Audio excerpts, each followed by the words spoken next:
ಕರ್ತನ ಪರಿಶುದ್ಧ ನಾಮಕ್ಕೆ ಮಹಿಮೆ ಉಂಟಾಗಲಿ. ಕಳೆದ ವಾರ ನಾವು ಈ ದೇವರ ವಾಕ್ಯವನ್ನ ಧ್ಯಾನಿಸುವುದಕ್ಕಾಗಿ ಬರಲು ಸಾಧ್ಯವಾಗಲಿಲ್ಲ. ಬೇರೆಯವರ ಬಗ್ಗೆ ನನಗೆ ಗೊತ್ತಿಲ್ಲ, ನನಗೆ ಬರ್ಲಿಕ್ಕೆ ಸಾಧ್ಯ ಆಗ್ಲಿಲ್ಲ. ಆದ್ರೆ ದೇವರು ಈ ದಿನ ನಿಮ್ಮ ಮುಂದೆ ಈ ರೀತಿಯಾಗಿ ಬಂದು ಸೇರುವಂತೆ ನಡೆಸಿದಕ್ಕಾಗಿ ದೇವರಿಗೆ ಸ್ತೋತ್ರ ಸಲ್ಲಿಸ್ತೇನೆ. ನಾವು ಇಬ್ರಿಯರಿಗೆ ಬರೆದ ಪತ್ರಿಕೆ 10ನೇ ಅಧ್ಯಾಯದ ಕೆಲವು ವಾಕ್ಯಗಳನ್ನ ನಾವು ಧ್ಯಾನಿಸಿಕೊಂಡಿದ್ದೇವೆ. ನಾವು ಈ ದಿನ ಅದನ್ನ ಮುಂದುವರಿಸಿಕೊಳ್ಳೋಣ. ನಾವು ಇಬ್ರಿಯರಿಗೆ ಬರೆದ ಪತ್ರಿಕೆ 10ನೇ ಅಧ್ಯಾಯ ಅದರ 31ನೆಯ ವಾಕ್ಯದವರೆಗೆ ನಾವು ಕಳೆದ ಕೆಲವು ವಾರಗಳಲ್ಲಿ ಧ್ಯಾನಿಸಿಕೊಂಡಿದ್ದೇವೆ. ಈ 10ನೇ ಅಧ್ಯಾಯದಲ್ಲಿ ನಮ್ಮ ಕರ್ತನಾದ ಯೇಸು ಕ್ರಿಸ್ತನ ಆ ಒಂದು ಯಜ್ಞ, ಅದು ಶ್ರೇಷ್ಠವಾದಂತ ಯಜ್ಞ. ಅದು ಹೋತ ಹೋರಿಗಳ ರಕ್ತಕ್ಕಿಂತಲೂ ಶ್ರೇಷ್ಠವಾದದ್ದು. ಹೋತ ಹೋರಿಗಳ ರಕ್ತವು ನಮ್ಮ ಪಾಪಗಳನ್ನ ಪರಿಹರಿಸುವುದರಲ್ಲಿ ಅಶಕ್ತವಾಗಿತ್ತು ಮತ್ತು ನಮ್ಮನ್ನ ಸಿದ್ಧಿಗೆ ತರುವುದರಲ್ಲಿ ಅಶಕ್ತವಾಗಿತ್ತು.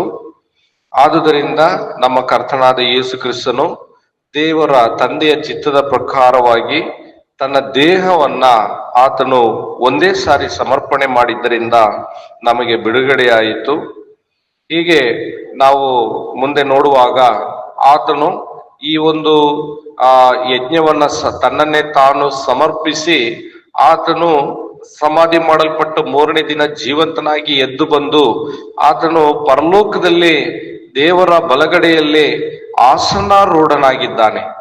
ಅಂದ್ರೆ ಬೇರೆ ಹಳೆ ಒಡಂಬಡಿಕೆಯಲ್ಲಿ ಮಹಾಯಾಜಕನು ಅಥವಾ ಯಾಜಕರು ಅವರು ಪ್ರತಿ ವರ್ಷವೂ ಕೂಡ ಮಹಾಯಾಜಕನು ಆ ಒಂದು ಮಹಾ ದೋಷ ಪರಿಹಾರಕ ಪಾಪ ಪರಿಹಾರಕ ದಿನದಂದು ಇಸ್ರೇಲ್ ಜನರಿಗೆಲ್ಲರಿಗೂ ಸೇರಿ ಆತನು ಪಾಪ ಒಂದು ಪರಿಹಾರಕ್ಕಾಗಿ ಅವನು ಯಜ್ಞವನ್ನ ಸಮರ್ಪಿಸಬೇಕಾಗಿತ್ತು. ತನಗೋಸ್ಕರವೂ ಕೂಡ ಆತನು ಯಜ್ಞವನ್ನ ಸಮರ್ಪಿಸಿ ಆ ರಕ್ತವನ್ನ ತೆಗೆದುಕೊಂಡು ಹೋಗ್ಬೇಕಾಗಿತ್ತು. ಅದು ಪ್ರತಿ ವರ್ಷ ನಡೀತಾ ಇತ್ತು. ಆತನಿಗೆ ಕೂರುವುದಕ್ಕೆ ಸಾಧ್ಯವಾಗ್ತಾ ಇರಲಿಲ್ಲ. ಆದ್ರೆ ಯೇಸು ಕ್ರಿಸ್ತನು ಒಂದೇ ಸಾರಿ ನಿಲ್ಲುವಂತ ಯಜ್ಞವನ್ನ ಸಮರ್ಪಿಸಿ ಆತನು ತಂದೆಯ ಬಲಭಾಗದಲ್ಲಿ ಆತನು ಮಹಿಮೆಯಲ್ಲಿ ಆಸನಾರೂಢನಾಗಿದ್ದಾನೆ. ಎಲ್ಲಿವರೆಗೂ ಆತನು ಅಲ್ಲಿರ್ತಾನೆ? ಆತನ ವಿರೋಧಿಗಳು ಯೇಸು ಕ್ರಿಸ್ತನ ಪಾದಪೀಠವಾಗುವ ತನಕ ಆತನು ತಂದೆಯಾದ ದೇವರ ಬಲಭಾಗದಲ್ಲಿ ಆಸನಾರೂಢನಾಗಿರ್ತಾನೆ. ನಂತರ ಆತನು ಈ ಲೋಕದಲ್ಲಿ ಈ ಭೂಮಿಗೆ ರಾಜಾದಿರಾಜನಾಗಿ ಬರ್ತಾನೆಂಬುದಾಗಿ ನಾವು ಮುಂದೆ ತಿಳ್ಕೊಳ್ತೇವೆ. ಈ ಒಂದು ವಿಷಯದಲ್ಲಿ ನಾವು ಪವಿತ್ರಾತ್ಮನ ಸಾಕ್ಷಿಯನ್ನು ಕೂಡ ನೋಡಿದ್ದೇವೆ. ಯೇಸು ಕ್ರಿಸ್ತನಲ್ಲಿ ನಮ್ಮ ಪಾಪಗಳು ಪರಿಹರಿಸಲ್ಪಟ್ಟಿದೆ. ದೇವರ ಆತ್ಮನು ಸಾಕ್ಷಿ ಕೊಡ್ತಾ ಇದ್ದಾನೆ. ಯಾರು ಯೇಸು ಕ್ರಿಸ್ತನಲ್ಲಿ ನಂಬಿಕೆ ಇಡ್ತಾರೋ ಅವರ ಪಾಪಗಳು ಪರಿಹರಿಸಲ್ಪಟ್ಟಿದೆ ಎಂಬುದಾಗಿ ಇಲ್ಲಿ ದೇವರ ವಾಕ್ಯ ನಮಗೆ ಪರಿಪೂರ್ಣವಾದಂತ ಒಂದು ನಿಶ್ಚಯವನ್ನ ಕೊಡುವುದನ್ನ ನಾವು ನೋಡ್ತಾ ಇದ್ದೇವೆ. ಅವರ ಪಾಪಗಳನ್ನು ಅವರ ದುಷ್ಕೃತ್ಯಗಳನ್ನು ನನ್ನ ನೆನಪಿಗೆ ಎಂದಿಗೂ ತರುವುದಿಲ್ಲ ಎಂಬುದಾಗಿ ದೇವರ ವಾಕ್ಯ ವಾಗ್ದಾನ ಮಾಡಿದೆ. ಇಂಥ ಒಂದು ವಾಗ್ದಾನ, ಇಂಥ ಒಂದು ನಿಶ್ಚಯ ಈ ಲೋಕದಲ್ಲಿ ಬೇರೆ ಯಾರಿಗೂ ಇಲ್ಲ. ಯೇಸು ಕ್ರಿಸ್ತನಲ್ಲಿ ನಂಬಿಕೆ ಇಟ್ಟವರಿಗೆ ಮಾತ್ರ ಇರುವಂತದ್ದು. ನಿಮ್ಮ ಪಾಪಗಳು ಪರಿಪೂರ್ಣವಾಗಿ ಕ್ಷಮಿಸಲ್ಪಟ್ಟಿದೆ, ನಿಮ್ಮ ಪಾಪಗಳನ್ನ ನಾನು ಎಂದಿಗೂ ನೆನಪಿಗೆ ತರುವುದಿಲ್ಲ, ನಿಮ್ಮ ದುಷ್ಕೃತ್ಯಗಳನ್ನು ನನ್ನ ನೆನಪಿಗೆ ಎಂದಿಗೂ ತರುವುದಿಲ್ಲ ಅಂತ ಯಾರು ಕೂಡ ಈ ಲೋಕದಲ್ಲಿ ಯಾರು ಕೂಡ ನಮಗೆ ಈ ಒಂದು ನಿಶ್ಚಯವನ್ನು ಕೊಡಲಾರರು. ಅದು ತಂದೆಯಾದ ದೇವರು ಯೇಸು ಕ್ರಿಸ್ತನಲ್ಲಿ ನಮಗೆ ಕೊಟ್ಟಿರುವಂತ ವಿಶೇಷವಾದಂತ ಕೃಪೆ, ಧನ್ಯತೆ ಆಗಿರುವುದಕ್ಕಾಗಿ ನಾವು ದೇವರಿಗೆ ಸ್ತೋತ್ರ ಸಲ್ಲಿಸ್ತೇವೆ. ಮುಂದೆ ನಾವು ನೋಡುವಾಗ ನಮ್ಮ ಕರ್ತನಾದ ಯೇಸು ಕ್ರಿಸ್ತನ ಆ ಒಂದು ದೇಹವೆಂಬ ತೆರೆಯ ಮುಖಾಂತರವಾಗಿ ಆತನು ಸುರಿಸಿದ ರಕ್ತದ ಮೂಲಕವಾಗಿ ನಾವು ದೇವರ ಸಮಕ್ಷಮದಲ್ಲಿ ಪ್ರವೇಶಿಸುವಂತ ಧೈರ್ಯ ನಮಗೆ ಸಿಕ್ತು. ಬೇರೆ ಯಾವ ಕಾರಣದಿಂದಲೂ ನಮಗೆ ಧೈರ್ಯ ಇಲ್ಲ. ದೇವರ ಸನ್ನಿಧಿಯಲ್ಲಿ ಪ್ರವೇಶಿಸುವಂತ ಧೈರ್ಯ ಯೇಸು ಕ್ರಿಸ್ತನ ದೇಹ ಮತ್ತು ಆತನು ಸುರಿಸಿದ ರಕ್ತ ಆ ಒಂದು ಮೂಲಕವಾಗಿ ಮಾತ್ರ ನಾವು ದೇವರ ಸನ್ನಿಧಿಗೆ ಪ್ರವೇಶಿಸೋದಕ್ಕೆ ಸಾಧ್ಯ. ಬೇರೆ ನಮ್ಮ ಪುಣ್ಯ ಕಾರ್ಯಗಳಿಂದಾಗಲಿ, ನಮ್ಮ ದಾನ ಧರ್ಮಗಳಿಂದಾಗಲಿ, ನಮ್ಮ ಒಳ್ಳೆಯ ಕಾರ್ಯಗಳಿಂದಾಗಲಿ, ನಮ್ಮ ಸಾಮರ್ಥ್ಯದಿಂದಾಗಲಿ, ನಮ್ಮ ಐಶ್ವರ್ಯದಿಂದಾಗಲಿ ಯಾವುದರಿಂದಲೂ ನಾವು ದೇವರ ಸನ್ನಿಧಿಯನ್ನ ಪ್ರವೇಶಿಸುವುದಕ್ಕೆ ಸಾಧ್ಯವಿಲ್ಲ.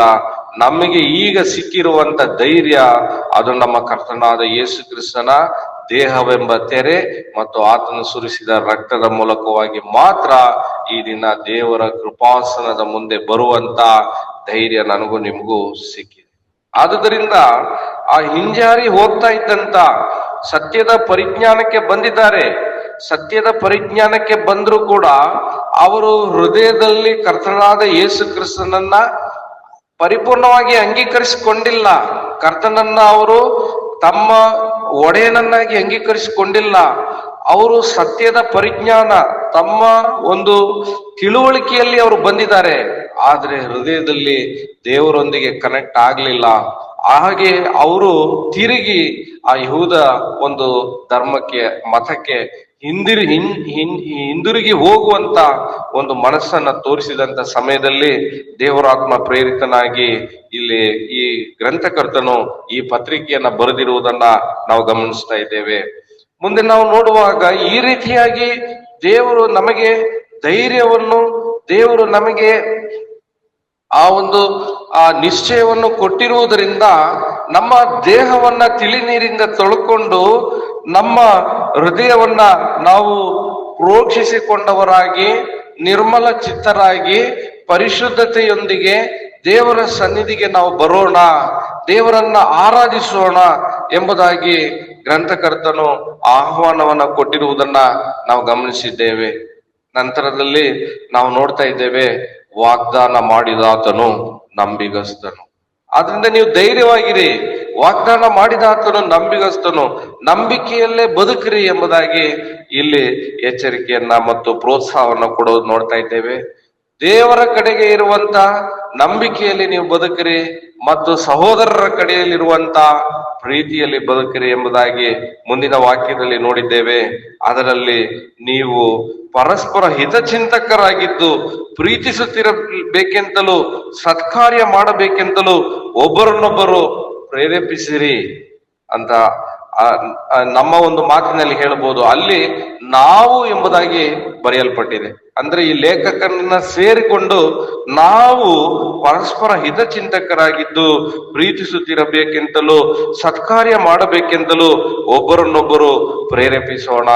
ನನಗನ್ಸಿದ ಪ್ರಕಾರವಾಗಿ ಈ ಲೇಖಕನು ಯಾರು ಎಂಬುದಾಗಿ ಇಲ್ಲಿ ವ್ಯಕ್ತವಾಗಿ ಬರೆಯಲ್ಪಡಲಿಲ್ಲವಾದ್ರೂ ಕೂಡ ಆ ಒಬ್ಬ ಲೇಖಕನು ಈ ಒಂದು ದೇವಜನರ ಸಮೂಹಕ್ಕೆ ಸೇರಿದಂತ ಒಬ್ಬ ವ್ಯಕ್ತಿಯೇ ಆಗಿದ್ದಾನೆಂಬುದಾಗಿ ನಾವು ಇದರಲ್ಲಿ ಅರ್ಥ ಮಾಡಿಕೊಳ್ಳೋರಾಗಿದ್ದೇವೆ. ಅಷ್ಟು ಪ್ರೀತಿಯಿಂದ ಅವರ ಬಗ್ಗೆ ಭಾರವುಳ್ಳವನಾಗಿ ಅವರನ್ನ ಎಷ್ಟು ಪರಿಪರಿಯಾಗಿ ಅವರನ್ನ ಪ್ರೋತ್ಸಾಹಿಸ್ತಾ ಇರುವುದನ್ನ ನಾವು ಗಮನಿಸ್ತಾ ಇದ್ದೇವೆ. ನಾವು ಒಬ್ಬರನ್ನೊಬ್ಬರು ಪ್ರೇರೇಪಿಸೋಣ, ಒಬ್ಬರನ್ನೊಬ್ಬರು ಎಚ್ಚರಿಸೋಣ, ಒಬ್ಬರನ್ನೊಬ್ಬರು ಪ್ರೀತಿಸೋಣ, ಒಬ್ಬರಿಗೊಬ್ಬರು ಸತ್ಕಾರ್ಯಗಳನ್ನ ಮಾಡೋಣ ಎಂಬುದಾಗಿ ಪ್ರೇರೇಪಿಸ್ತಾ ಇರುವುದನ್ನ ನಾವು ನೋಡ್ತಾ ಇದ್ದೇವೆ.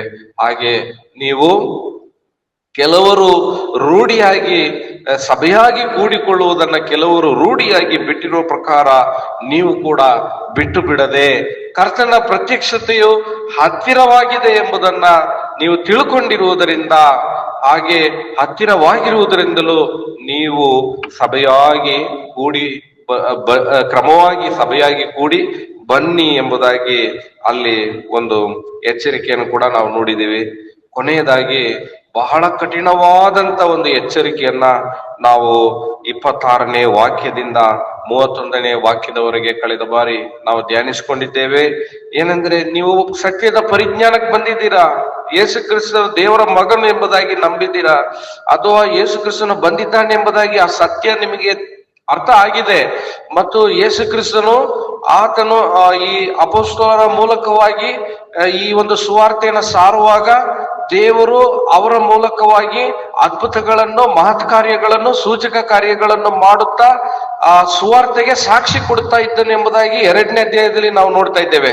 2ನೇ ಅಧ್ಯಾಯದಲ್ಲಿ ಅಂದ್ರೆ ಈ ಏನು ಹಿಂಜಾರಿ ಹೋಗ್ತಾ ಇದಾರಲ್ಲ, ಆ ಹಿಂಜಾರಿ ಹೋಗ್ತಾ ಇರುವಂತ ಆ ಏನು ತಿಳುವಳಿಕೆಯಲ್ಲಿ ಸತ್ಯದ ಪರಿಜ್ಞಾನಕ್ಕೆ ಮಾತ್ರ ಬಂದು ಯೇಸು ಕ್ರಿಸ್ತನಿಗೆ ಪರಿಪೂರ್ಣವಾಗಿ ಒಪ್ಪಿಸಿ ಕೊಡದೇ ಇರುವಂತ ಆ ವ್ಯಕ್ತಿಗಳು ನೋಡಿದ್ದಾರೆ. ಏನ್ ನೋಡಿದ್ದಾರೆ? ಅಪೊಸ್ತಲರು ಈ ಸುವಾರ್ತೆನ ಸಾರುವಂತದ್ದು, ಅವರ ಮೂಲಕವಾಗಿ ಮಹತ್ ಕಾರ್ಯಗಳು, ಸೂಚಕ ಕಾರ್ಯಗಳು, ಅದ್ಭುತ ಕಾರ್ಯಗಳೆಲ್ಲ ನಡೆಯುವುದನ್ನ ಅವ್ರು ನೋಡಿದ್ದಾರೆ. ಹಾಗಾಗಿ ಅವರಿಗೆ ಒಂದು ಬುದ್ಧಿಯಲ್ಲಿ ಅವರಿಗೊಂದು ನಿಶ್ಚಯ ಬಂದಿದೆ.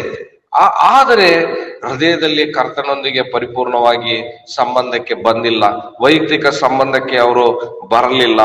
ಆದ್ರಿಂದ ಅವರಿಗೆ ಎಚ್ಚರಿಕೆಯನ್ನ ಕೊಡ್ತಾ ಇದೆ. ನೀವು ಸತ್ಯದ ಪರಿಜ್ಞಾನಕ್ಕೆ ಬಂದಿದ್ದೀರಾ, ಸತ್ಯ ಏನು ಅನ್ನೋದು ಗೊತ್ತಾಗಿದೆ, ಯೇಸು ಕ್ರಿಸ್ತನು ದೇವರ ಮಗನು ಅನ್ನೋದು ಗೊತ್ತಾಗಿದೆ, ಆತನು ಎಲ್ಲರ ಪಾಪಗಳ ಪರಿಹಾರಕ್ಕೋಸ್ಕರ ತನ್ನನ್ನೇ ಯಜ್ಞವಾಗಿ ಒಪ್ಪಿಸಿದನು ಎಂಬುದಾಗಿ ನಿನಗೆ ಗೊತ್ತಾಗಿದೆ, ನಿನಗೆ ತಿಳುವಳಿಕೆ ಇದೆ. ಆತನು ಸಮಾಧಿ ಮಾಡಲ್ಪಟ್ಟು 3ನೇ ದಿನ ಜೀವಂತನಾಗಿ ಎದ್ದು ಬಂದನು ಎಂಬುದನ್ನ ನಿನಗೆ ಗೊತ್ತಾಗಿದೆ. ಯಾಕೆಂದ್ರೆ ಅಪೊಸ್ತಲರು ಜೀವದಿಂದ ಇದ್ದಾರೆ, ಅದನ್ನ ನೋಡಿದಂತವರಿದ್ದಾರೆ. 500 ಜನರಿಗೆ ಒಂದೇ ಸಾರಿ ಕಾಣಿಸಿಕೊಂಡನು, ಅಪೊಸ್ತಲನಾದ ಪೌಲನಿಗೆ ಕಾಣಿಸಿಕೊಂಡನು, ಆ 11 ಮಂದಿ ಶಿಷ್ಯರಿಗೆ ಕಾಣಿಸಿಕೊಂಡನು.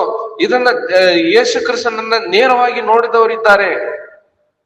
ಮಾತ್ರವಲ್ಲ, ಪರಲೋಕದಲ್ಲಿರುವ ಯೇಸು ಕ್ರಿಸ್ತನನ್ನು ಕೂಡ ಒಬ್ಬನು ನೋಡಿದವನಿದ್ದಾನೆ. ನಾವು ಯಾರು ನೋಡಿಲ್ಲ, ಇಬ್ಬರು ನೋಡಿದ್ದಾರೆ. ಆದ್ರೆ ಒಬ್ಬ ಯೋಹಾನ್, ಅಪೊಸ್ತಲನಾದ ಯೋಹಾನು, ಇನ್ನೊಬ್ಬನ ಯಾರು? ಸ್ಟೇಫನ್. ಏನ್ ಹೇಳ್ತಾರೆ ಇದರಲ್ಲಿ? ಪರಲೋಕದಲ್ಲಿ ನಮಗೆ ಒಂದು ಪಟ್ಟಣ ಇದೆ, ಪರಲೋಕದಲ್ಲಿ ನಮಗೊಂದು ಮನೆ ಇದೆ, ಪರಲೋಕದಲ್ಲಿ ಶಾಶ್ವತವಾದ ಪಟ್ಟಣ ಇದೆ ಅಂತ ಈ ಗ್ರಂಥಕರ್ತನು ಹೇಳ್ತಾ ಇರುವಾಗ, ಯೇಸು ಕ್ರಿಸ್ತನು ದೇವರ ಬಲಭಾಗದಲ್ಲಿ ಆಸನಾರೂಢನಾಗಿದ್ದಾನೆ. ಇದನ್ನ ಬರೆಯೋದಕ್ಕಿಂತ ಮುಂಚೆನೆ, ಎಷ್ಟೋ ವರ್ಷಗಳ ಹಿಂದೆನೆ ಸ್ಟೇಫನನ್ನ ಕಲ್ಲೆಸೆದು ಕೊಲ್ಲುವಂತ ಸಮಯದಲ್ಲಿ ಸ್ಟೇಫನನ್ನು ಆಕಾಶವು ತೆರೆದಿರುವುದನ್ನು, ದೇವರ ಮಹಿಮೆಯ ಬಲಭಾಗದಲ್ಲಿ ಯೇಸು ಕ್ರಿಸ್ತನು ನಿಂತಿರುವುದನ್ನು ಆತನು ನೋಡಿದ ಸಾಕ್ಷಿನೂ ಇದೆ, ಎಲ್ಲ ಇದೆ ನಿಮ್ಮ ಮುಂದೆ. ನೀವು ಮತ್ತೆ ಈಗ ಹಿಂಜಾರಿ ಹೋಗಬೇಡ್ರಿ ಅಂತ ಇಲ್ಲಿ ಹೇಳ್ತಾ ಇರುವಂತ ಸತ್ಯ, ನಾವು ಎದುರು ನೋಡ್ತಾ ಇರುವಂತ ಸತ್ಯ ಸುಮ್ಮನೆ ಕಾಲ್ಪನಿಕವಾದದಲ್ಲ.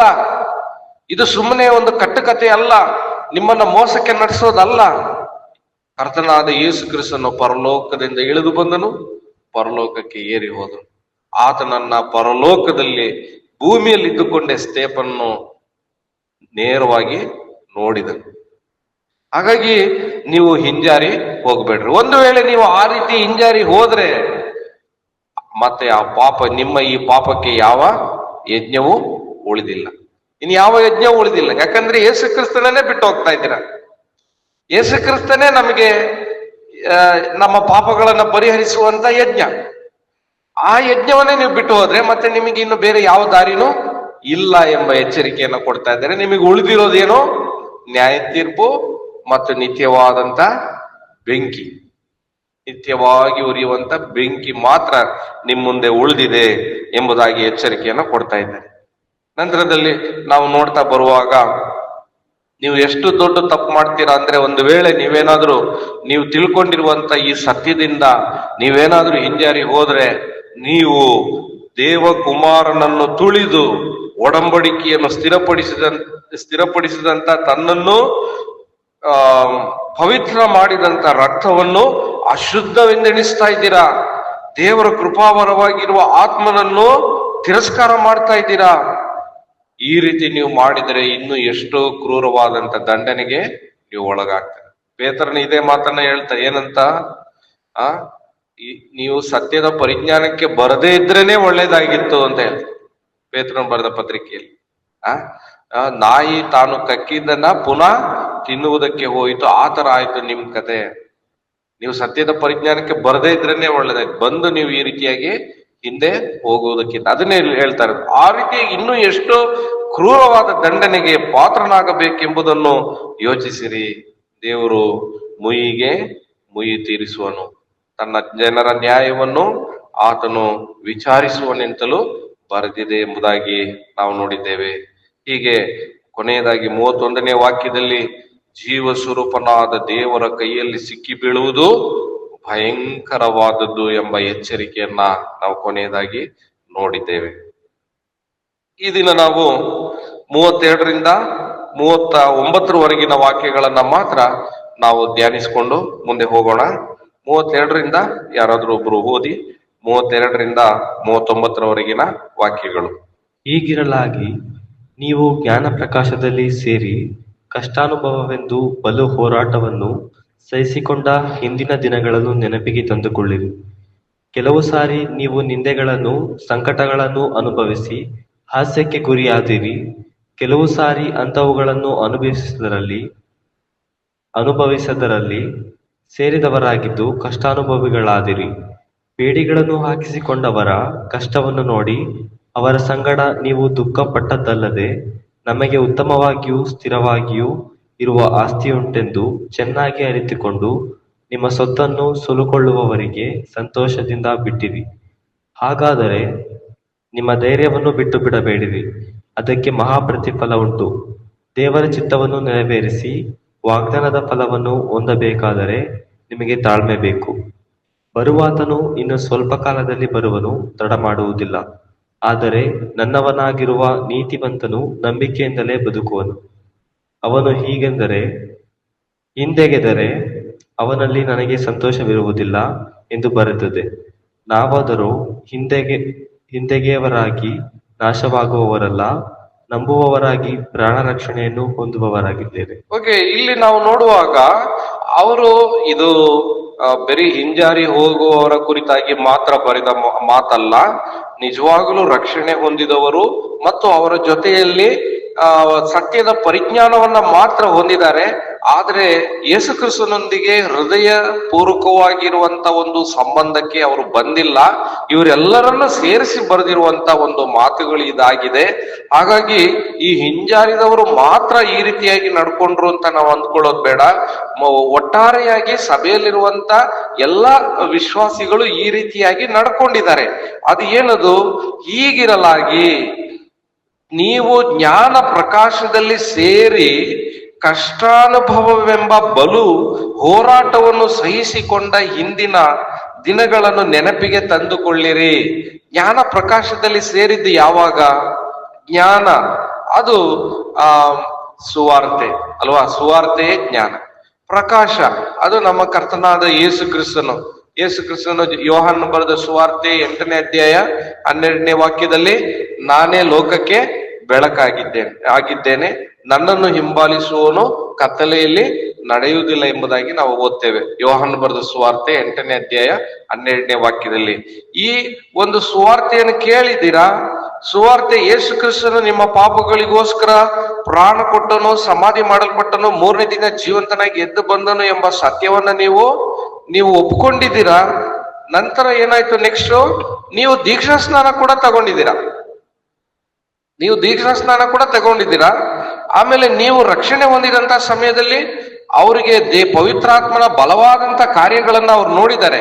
ಅಪೊಸ್ತಲರ ಮೂಲಕವಾಗಿ ಅಲ್ಲಿ ನಡೆದಂತ ಅನೇಕ ಬಲವಾದಂತ ಮಹತ್ ಕಾರ್ಯಗಳನ್ನ ಮತ್ತು ಸೂಚಕ ಕಾರ್ಯಗಳನ್ನ, ಅದ್ಭುತ ಕಾರ್ಯಗಳನ್ನ ನೋಡಿ ಅವರು ಕೂಡ ನಿಜವಾಗಲೂ ರಕ್ಷಣೆ ಹೊಂದಿದವರ ಜೊತೆಯಲ್ಲಿ ಇವರು ಕೂಡ ಬಂದಿದ್ದಾರೆ. ಇವರಿಗೆ ಬುದ್ಧಿಯಲ್ಲಿ ಗೊತ್ತಾಗಿದೆ ಇದು ಏನೋ ಸತ್ಯ ಇದೆ ಅಂತ. ಹಾಗಾಗಿ ಯಹೂದ ಮತವನ್ನ ಬಿಟ್ಟು ಅವರು ಬಂದಿದ್ದಾರೆ. ಆದ್ರೆ ಯೇಸು ಕ್ರಿಸ್ತನೊಂದಿಗೆ ಕನೆಕ್ಟ್ ಆಗಿಲ್ಲ. ಬಂದಿದ್ದಾರೆ, ಯೇಸು ಕ್ರಿಸ್ತನೊಂದಿಗೆ ಕನೆಕ್ಟ್ ಆಗಿಲ್ಲ. ಅಂದ್ರೆ ಇವಾಗ ಅವ್ರಿಗೆ ಡೌಟ್ ಸ್ಟಾರ್ಟ್ ಆಗಿದೆ. ಏನ್ ಡೌಟ್ ಸ್ಟಾರ್ಟ್ ಆಗಿದೆ? ಏನಿದು, ನಾವು ಏನು ಕಾರ್ಯ ಮಾಡ್ತಾ ಇಲ್ಲ, ಆದ್ರೂ ಕೂಡ ಯಜ್ಞ ಅರ್ಪಿಸ್ತಾ ಇಲ್ಲ, ಯಾವ್ದು ಟೆಂಪಲ್ಗೆ ಹೋಗ್ತಾ ಇಲ್ಲ, ಆದ್ರೂ ಕೂಡ ನಾವು ಹೆಂಗೆ ರಕ್ಷಣೆ ಹೊಂದಕ್ ಸಾಧ್ಯ? ದೇವ್ರ ವಾಕ್ಯ ಅಪೊಸ್ತಲರು ಕಲಿಸಿರುವಂತದ್ದು, ದೇವ್ರ ವಾಕ್ಯ ಬೋಧಿಸ್ತಾ ಇರುವಂತದ್ದು ನಂಬಿಕೆಯ ಮೂಲಕ ರಕ್ಷಣೆ. ನೀವು ರಕ್ಷಣೆ ಹೊಂದಿರುವಂತದ್ದು ನಿಮ್ಮ ಪುಣ್ಯ ಕ್ರಿಯೆಗಳಿಂದಲ್ಲ, ಆದರೆ ನಂಬಿಕೆಯ ಮೂಲಕ ಕೃಪೆಯಿಂದಲೇ ರಕ್ಷಣೆ ಹೊಂದಿದ್ದೀರಿ ಎಂಬುದಾಗಿ ಅಪೊಸ್ತಲನಾದ ಪೌಲನು ಎಫೆಸರಿಗೆ ಬರೆದ ಪತ್ರಿಕೆಯಲ್ಲಿ 2ನೇ ಅಧ್ಯಾಯ 7-8ನೇ ವಾಕ್ಯದಲ್ಲಿ ನಾವು ಓದೋರಾಗಿದ್ದೇವೆ. ಇಲ್ಲಿ ನೋಡಿದ್ರೆ ಇವರಿಗೆ ಒಂದು ಡೌಟ್ ಬಂದ್ಬಿಟ್ಟಿದೆ. ಏನ್ ಡೌಟ್ ಬಂದಿದೆ? ನಾವು ಯಾವುದೇ ಕಾರ್ಯ ಮಾಡ್ತಾ ಇಲ್ಲ, ನಾವು ಹೇಗೆ ರಕ್ಷಣೆ ಹೊಂದ್ತೇವೆ? ಅದು ಮಾತ್ರ ಅಲ್ಲ, ಅವರಿಗೆ ಅನೇಕ ರೀತಿಯಾದಂತ ಹಿಂಸೆಗಳು, ಬಾಧೆಗಳೆಲ್ಲ ಇವಾಗ ಬರ್ತಾ ಇದೆ. ಮೊದಲು ಕೂಡ ಬಂದಿತ್ತು, ಈ ವಾಕ್ಯದಲ್ಲಿ ನಾವು ನೋಡ್ತಾ ಇದ್ದೇವೆ. ಆ ಮೊದಲು ಬಂದಂತ ಸಮಯದಲ್ಲಿ ಅವ್ರು ಹೊಸದಾಗಿ ಆ ಪರಿಜ್ಞಾನಕ್ಕೆ ಬಂದಿದ್ದಾರೆ, ಸ್ಟ್ರಾಂಗ್ ಆಗಿ ಅವ್ರಿಗೆ ಗೊತ್ತಾಗಿದೆ. ಆಮೇಲೆ ಅವ್ರು ಯಾವ ಲೆವೆಲ್ಗೆ ಹೋಗಿದ್ದಾರೆ ಅಂದ್ರೆ ನೋಡಿ, ಅವರು ಕಷ್ಟಾನುಭವವೆಂಬ ಬಲು ಹೋರಾಟವನ್ನ ಸಹಿಸಿಕೊಂಡಿದ್ದಾರೆ ಅವರು. ಯಾಕಂದ್ರೆ ಅವರು ಯಹೂದ್ಯರ, ನಿಮ್ಗೆ ಗೊತ್ತಿದೆ, ಯಹೂದ್ಯರು ಇವಾಗ್ಲೂ ಕೂಡ ಎಷ್ಟೊಂದು ಅವರು ಜಲಸ್ ಅಂದ್ರೇನು, ಬಹಳ ತೀವ್ರವಾದಂತ ಒಂದು ಆಟಿಟ್ಯೂಡ್ ಅವ್ರದ್ದು. ಅವರು ಇವಾಗ್ಲೂ ಕೂಡ ಅವರ ಒಬ್ಬ ಪ್ರಜೆಯನ್ನ ಯಾರಾದ್ರೂ ಮುಟ್ಟಿದ್ರೆ ಅವ್ರ ಕನಿಷ್ಠ 10 ಜನರನ್ನ ತೆಗೆಯದೆ ಅವರು ಬಿಡೋದಿಲ್ಲ. ಇವಾಗ್ಲೂ ಕೂಡ ಅದೇ ಆಟಿಟ್ಯೂಡ್. ಇಡೀ ಗಾಜಾನ ಪುಡಿ ಮಾಡ್ಬಿಟ್ಟಿದ್ದಾರೆ. ಅವರು ಅಂತ ಆಟಿಟ್ಯೂಡ್ ಅವ್ರದ್ದು. ಅವರು ಅವರ ಮತವನ್ನ ಬಿಟ್ಟು ಬಂದಿದ್ದಾರೆ ಅಂತ ಗೊತ್ತಾದಾಗ ಅವರಿಂದನೂ ಹಿಂಸೆ ಆಗಿದೆ, ಅವರಿಗೆ ತುಂಬಾ ಹಿಂಸೆ ಆಗಿದೆ. ಅವ್ರ ಸ್ವಂತದವರಿಂದ, ಯಹೂದಿಗಳಿಂದ. ನೋಡಿ, ಅಪೊಸ್ತಲನಾದ ಪೌಲನಿಗೆ ಎಷ್ಟು ಹಿಂಸೆ ಆಯ್ತು, ವಿಶ್ವಾಸಿಗಳಿಗೆ ಎಷ್ಟು ಹಿಂಸೆ ಆಯ್ತು ಆ ಒಂದು ಅಪೊಸ್ತಲನಾದ ಪೌಲನ ಕಾಲದಲ್ಲಿ. ಇವ್ರಿಗೂ ಕೂಡ ಅದೇ ತರ ಹಿಂಸೆ ಆಗಿದೆ. ಯಾವ ತರ ಬಲು ಹೋರಾಟವನ್ನ ಸಹಿಸಿದ್ದಾರೆ ಅವರು. ಬಲು ಹೋರಾಟವನ್ನ ಸಹಿಸಿಕೊಂಡ ಹಿಂದಿನ ದಿನಗಳನ್ನು ನೆನಪಿಗೆ ತಂದುಕೊಳ್ರಿ. ನೀವು ಮೊದಲು ಈ ಸತ್ಯದ ಪರಿಜ್ಞಾನಕ್ಕೆ ಬಂದಾಗ, ದೀಕ್ಷಾ ಸ್ನಾನವನ್ನು ತೆಗೆದುಕೊಂಡಾಗ ಒಂದೊಂದ್ಸಲಿ ಪ್ರಾಣನೇ ಕಳ್ಕೊಳ್ಬೇಕಾಗ್ತದೆ. ದೀಕ್ಷಾ ಸ್ನಾನ ತೆಗೆದುಕೊಂಡ್ರೆ ಅಲ್ಲಿಗೆ ನೀವು ಪಬ್ಲಿಕ್ ಆಗಿ ನೀವು ಸಾಕ್ಷೀಕರಿಸ್ತಾ ಇದ್ದೀರಾ, ನಾನು ಯೇಸು ಕ್ರಿಸ್ತನ ಜೊತೆಯಲ್ಲಿ ಪಾಪ ಸಂಬಂಧವಾಗಿ ಸತ್ತಿದ್ದೇನೆ, ಆತನ ಜೊತೆಯಲ್ಲಿ ಸಮಾಧಿ ಮಾಡಲ್ಪಟ್ಟಿದ್ದೇನೆ, ಆತನು ಜೀವಂತನಾಗಿ ಎದ್ದು ಬಂದ ಪ್ರಕಾರ ನಾನು ಕೂಡ ಜೀವಂತನಾಗಿ ಯೇಸು ಕ್ರಿಸ್ತನಲ್ಲಿ ಹೊಸ ಸೃಷ್ಟಿಯಾಗಿ ಎದ್ದು ಬಂದಿದ್ದೇನೆ, ಯೇಸು ಕ್ರಿಸ್ತನ ನನ್ನ ಕರ್ತನು, ನನ್ನ ರಕ್ಷಕನು, ಒಡೆಯನೆಂಬುದಾಗಿ ನೀವು ಪಬ್ಲಿಕ್ ಆಗಿ ಅಲ್ಲಿ ಸಾಕ್ಷೀಕರಿಸುವಂತ ಒಂದು ಕಾರ್ಯ. ಆ ಕಾರ್ಯವನ್ನ ಮಾಡಿದ ಕೂಡಲೇ ಅನೇಕರಿಗೆ ಗೊತ್ತಾಗ್ತದೆ ಇವನು ಯಹೂದ ಮತ ಬಿಟ್ಟಿದ್ದಾನೆ ಅಂತ.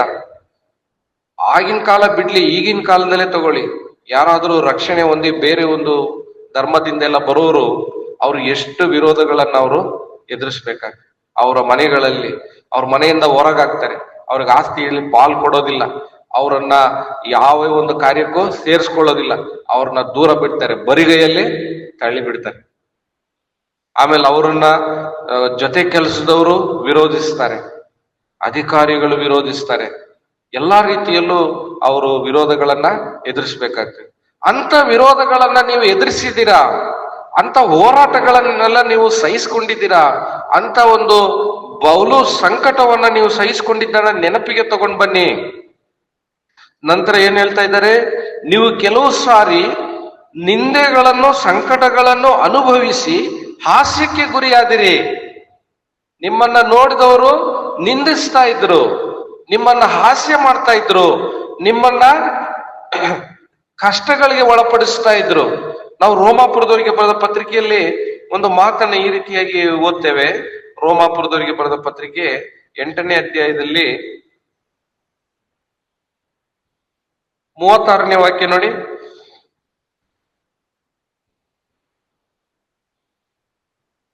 ರೋಮಾಪುರದವರಿಗೆ ಬರೆದ ಪತ್ರಿಕೆ 8ನೇ ಅಧ್ಯಾಯ 36ನೇ ವಾಕ್ಯ. ದೇವರೇ, ನಾವು ನಿನ್ನ ನಿಮಿತ್ತ ದಿನವೆಲ್ಲ ಕೊಲೆಗೆ ಗುರಿಯಾಗಿದ್ದೇವೆ, ಜನರು ನಮ್ಮನ್ನು ಕೊಯ್ಗುರಿಗಳಂತೆ ಎಣಿಸಿದರು. ನೋಡಿ, ದೇವರೇ, ನಾವು ನಿನ್ನ ನಿಮಿತ್ತ ದಿನವೆಲ್ಲ ಕೊಲೆಗೆ ಗುರಿಯಾಗಿದ್ದೇವೆ, ಜನರು ನಮ್ಮನ್ನು ಕೊಯ್ಗುರಿಗಳಂತೆ ಎಣಿಸಿದರು. ನಾವು ಫಿಲಿಪಿಯರಿಗೆ ಬರೆದ ಪತ್ರಿಕೆಯಲ್ಲಿ ನೋಡಿ, 1ನೇ ಅಧ್ಯಾಯದಲ್ಲಿ, ಫಿಲಿಪಿಯರಿಗೆ ಬರೆದ ಪತ್ರಿಕೆ 1ನೇ ಅಧ್ಯಾಯ 30ನೇ ವಾಕ್ಯ. ಹೀಗೆ ನೀವು ನನ್ನಲ್ಲಿ ಕಂಡಂತ ಮತ್ತು ಈಗ ನನ್ನಲ್ಲಿರುವುದಾಗಿ ಕೇಳುವಂತ ಅದೇ ಹೋರಾಟವು ನಿಮಗುಂಟು. ಅದೇ ಹೋರಾಟ ಎಲ್ಲಿದ್ದಾನೆ ಅಪೊಸ್ತಲನಾದ ಪೌಲನು? ಸೆರೆಮನೆಯಲ್ಲಿದ್ದಾನೆ. ಆ ಸೆರೆಮನೆಯಲ್ಲಿ ಇರುವಂತ ಸಂಕಷ್ಟ, ಹೋರಾಟ, ನಿಂದೆ, ಅವಮಾನ, ಹಾಸ್ಯಕ್ಕೆ ಗುರಿಯಾಗುವಂತ ಸ್ಥಿತಿ ಇವ್ರಿಗೂ ಕೂಡ ಇತ್ತು. ಯಾರಿಗೆ? ಈ ಇಬ್ರಿಯ ವಿಶ್ವಾಸಿಗಳಿಗೆ. ಅದರಲ್ಲಿ ಸತ್ಯದ ಪರಿಜ್ಞಾನವನ್ನ ಹೊಂದಿ ಬಂದವರಿಗೂ ಕೂಡ ಇತ್ತು ಎಂಬುದಾಗಿ ನಾವು ನೋಡ್ತೇವೆ. ಆದರೆ ಅವರು ಸಂಪೂರ್ಣವಾಗಿ ರಕ್ಷಣೆಯ ಅನುಭವಕ್ಕೆ ಬರದೇ ಇರುವವರಾಗಿದ್ದರು ಕೆಲವರು ಅವರಲ್ಲಿ. ನೋಡಿ, ಕೆಲವು ಸಾರಿ ಅಂಥವುಗಳನ್ನು ಅನುಭವಿಸಿದವರಲ್ಲಿ ಸೇರಿದವರಾಗಿದ್ದು ಕಷ್ಟಾನುಭವಿಗಳಾದಿರಿ. ಅಂದ್ರೇನು? ಬೇರೆಯವರಿಗೆ ಅಂತ ಒಂದು ನಿಂದೆ, ಅವಮಾನ, ಸಂಕಟ, ಸಮಸ್ಯೆಗಳು ಉಂಟಾದಾಗ ನೀವು ಅವರ ಜೊತೆಯಲ್ಲಿ ನಿಂತ್ಕೊಂಡ್ರಿ. ಅದು ನಿಮಗೆ ಕಷ್ಟ ಬಂದ ಹಾಗೆ ನೀವು ಅದನ್ನ ಅವರಿಗೆ ಅಷ್ಟು ಸಪೋರ್ಟ್ ಮಾಡಿದ್ರಿ. ಅವ್ರಿಗೋಸ್ಕರ ನೀವು ಕೂಡ ತ್ಯಾಗ ಸಹಿಸ್ಕೊಂಡ್ರಿ. ಆ ರೀತಿಯಾಗಿ ಬಂದವರನ್ನ ನೀವು ಸೇರಿಸ್ಕೊಂಡ್ರಿ, ಅವ್ರಿಗೆ ಆಶ್ರಯ ಕೊಟ್ರಿ, ಅವ್ರನ್ನ ಬಲಪಡಿಸಿದ್ರಿ. ಇದೆಲ್ಲ ನೀವು ಮೊದಲು ಮಾಡಿದ್ದೀರಾ. ಅದನ್ನ ನೀವು ನೆನಪು ಮಾಡ್ಕೊಳ್ಳಿ ಎಂಬುದಾಗಿ ಇಲ್ಲಿ ಹೇಳುವುದನ್ನ ನಾವು ನೋಡ್ತಾ ಇದ್ದೇವೆ. ಮುಂದೆ ನಾವು ನೋಡುವಾಗ, ಬೇಡಿಗಳನ್ನು ಹಾಕಿಸಿಕೊಂಡವರ ಕಷ್ಟವನ್ನು ನೋಡಿ ಅವರ ಸಂಗಡ ನೀವು ದುಃಖಪಟ್ಟದಲ್ಲದೆ. ನೋಡಿ, ಬೇಡಿಗಳನ್ನು ಹಾಕಿಸಿಕೊಂಡವರು ಅಂದ್ರೆ ನೋಡಿ, ಸೆರೆಮನೆಗೆ ಹೋಗುವಂತ ಪರಿಸ್ಥಿತಿ ಬಂತು. ಸೆರೆಮನೆಗೆ ಹೋಗುವಂತ ಪರಿಸ್ಥಿತಿ, ನಂಬಿಕೆಯ ನಿಮಿತ್ತವಾಗಿ ಸೆರೆಮನೆಗೆ ಹೋಗುವಂತ ಪರಿಸ್ಥಿತಿ ಬಂದಾಗಲೂ ಕೂಡ ನೀವೇನು ಮಾಡಿದ್ರಿ? ನೀವು ಅಂತವರನ್ನ ಹೋಗಿ ಭೇಟಿ ಮಾಡಿದ್ರಿ. ಮತ್ತಾಯನು ಬರೆದ ಸುವಾರ್ತೆ 25ನೇ ಅಧ್ಯಾಯದಲ್ಲಿ ನಾವೊಂದು ಮಾತನ್ನ ಓದ್ತೇವೆ. ಮತ್ತಾಯನು ಬರೆದ ಸುವಾರ್ತೆ 25ನೇ ಅಧ್ಯಾಯ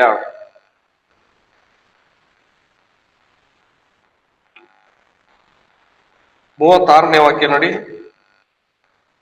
ನನಗೆ ಉಡುವುದಕ್ಕೆ ಕೊಟ್ಟಿರಿ, ರೋಗದಲ್ಲಿ ಬಿದ್ದಿದ್ದೆನು, ನನ್ನನ್ನು ಆರೈಕೆ ಮಾಡುವುದಕ್ಕೆ ಬಂದಿರಿ, ಸೆರೆಮನೆಯಲ್ಲಿದ್ದೆನು, ನನ್ನನ್ನು ನೋಡುವುದಕ್ಕೆ ಬಂದಿರಿ ಎಂದು ಹೇಳುವನು. ಸೆರೆಮನೆಯಲ್ಲಿದ್ದೆನು, ನನ್ನನ್ನು ನೋಡುವುದಕ್ಕೆ ಬಂದಿರಿ ಎಂಬುದಾಗಿ. ಅಂದ್ರೆ ಯಾರು? ಯೇಸು ಕ್ರಿಸ್ತನಲ್ಲ, ಆದರೆ ನಂಬಿದಂತ ವಿಶ್ವಾಸಿ. ಸೆರೆಮನೆಯಲ್ಲಿ ಇರುವಾಗಲೂ ಅವರನ್ನ ಹೋಗಿ ಭೇಟಿ ಮಾಡಿದ್ದೀರಾ ನೀವು. ಬೇಡಿಗಳನ್ನ ಹಾಕಿಸಿಕೊಂಡವರ ಕಷ್ಟವನ್ನು ನೋಡಿ ಅವರ ಸಂಗಡ ನೀವು ದುಃಖ ಪಟ್ಟದಲ್ಲದೆ. ಆಗಿನ ಕಾಲದಲ್ಲಿ ಸೆರೆಮನೆಗೆ ಹೋಗೋದಂದ್ರೆ ಎಷ್ಟೊಂದು ಬಾಧೆ, ಇವಾಗಿನ ರೀತಿಯಲ್ಲಿ ಅಲ್ಲ.